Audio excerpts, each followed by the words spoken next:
BJP అంటే పర్యాయపదం భారతీయ జగడాల party అన్నట్టుగా మారిన పరిస్థితి. రాష్ట్రంలో మాట్లాడుతున్న ఇద్దరు మంత్రులు, అది కిషన్ రెడ్డి గారు కావచ్చు, బండి సంజయ్ గారు కావచ్చు, జగడాలు పెట్టడానికి పంచాయతీల కొరకు ఉన్నది బీజేపీ తప్పితే ప్రజల కొరకు ఉందా అనేది ఇలా అనుమానం వస్తున్న పరిస్థితి. ఇప్పటికి మూడోసారి మీరు అధికారంలోకి వచ్చిండ్రు కేంద్రంలో. మీరిద్దరు ఈ రాష్ట్రానికి లేదంటే మోడీ అమిత్ షా తెలంగాణ రాష్ట్రానికి ఏం తెచ్చిండ్రు అని చెప్పడానికి మీకేమైనా సమాచారం ఉంటే మీరు ఎక్కడ పిలిచినా రావడానికి కాంగ్రెస్ ప్రభుత్వం, కాంగ్రెస్ పార్టీ సిద్ధంగా ఉంది.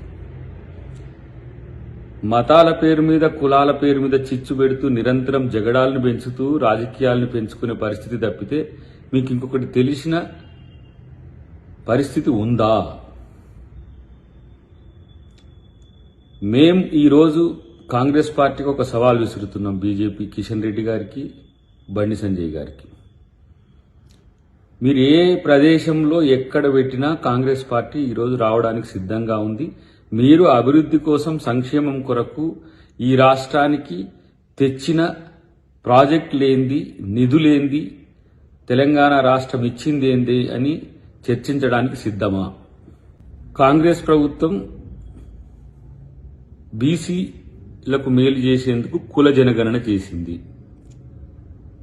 మీరు ఏ రాష్ట్రంలో చేయకపోగా ఆ కుల జనగణన సరిగ్గా జరగలేదంటారు.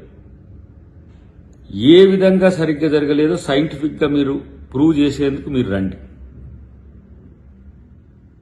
ఇవాళ 6 గ్యారంటీలకు సంబంధించిన అంశంలో ప్రతిరోజు అన్ని అంశాల గురించి కూలంకుషంగా చెబుతున్నప్పటికి కూడా వినకుండా అబద్దాలను ప్రచారం చేస్తూ 6 గ్యారంటీలు అమలు కాలేదంటున్నారు. 6 గ్యారంటీల మీద మీరు చర్చించడానికి రండి. ఆంధ్రప్రదేశ్లో సూపర్ 6 పేరు మీద ఇంతవరకు అది చేయలేమని చెప్పిన దాని విషయంలో మీరు ఏం మాట్లాడరు. కానీ 6 గ్యారంటీల్లో బీఆర్ఎస్ మాట్లాడినట్టే మీరు మాట్లాడుతున్న తీరు ఎవరు గుర్తుపట్టట్లేదు. లేదు, రాష్ట్రాభివృద్ధి కోసం రేవంత్ రెడ్డి గారు ఏ ప్రణాళికలు చేసిండ్రో మీకు తెలియకపోతే తెలియజెప్తాం, రండి వినండి. దాని కొరకు మీరేమైనా చేయగలిగితే చేయండి. కానీ ఏమిరా బాలరాజు టైపు ఏంది మీతో నీ లొల్లి? తెలంగాణ రాష్ట్రానికి, తెలుగు టీవీలకి పంచాయతీ ఏంది? మీ వల్ల ఒరిగింది ఏంది? మీతో నీ పంచాయతీ ఏంది? అసలు హాయిగా ఏమంటాము, రోజుకు 2-3 మైకులను పిలిపించుకోవడం, రాద్ధాంతం చేయడం తప్పితే మీరు చేసేది ఇంకొకటి ఏమీ లేదు. పొద్దుగాల లేస్తే హిందూ ముస్లిం పంచాయతీ, ఇండియా పాకిస్తాన్ పంచాయతీ, లేదంటే ఈ కులం ఆ కులం పంచాయతీ, ఆ మతం ఈ మతం పంచాయతీ తప్పితే మీకు కొత్త పని ఏముంది? వివిధ రాష్ట్రాలకు సంబంధించిన మంత్రులు ఆ ఉన్న బడ్జెట్లో ఏదైనా నిధులు ఆయా రాష్ట్రాలకు తెచ్చుకునే పరిస్థితి ఉన్నది. ఈరోజు రాష్ట్రం ఏదైనా రాజకీయ వైరుధ్యాలు ఏమున్నా ఆయా రాష్ట్రాల మంత్రులకు సంబంధించి ఆంధ్రప్రదేశ్ మంత్రులు సైతం ఇలా వాళ్ళ రాష్ట్రానికి ఏ విధంగా నిధులు తెచ్చుకుంటుండ్రో లెక్కలున్నాయి.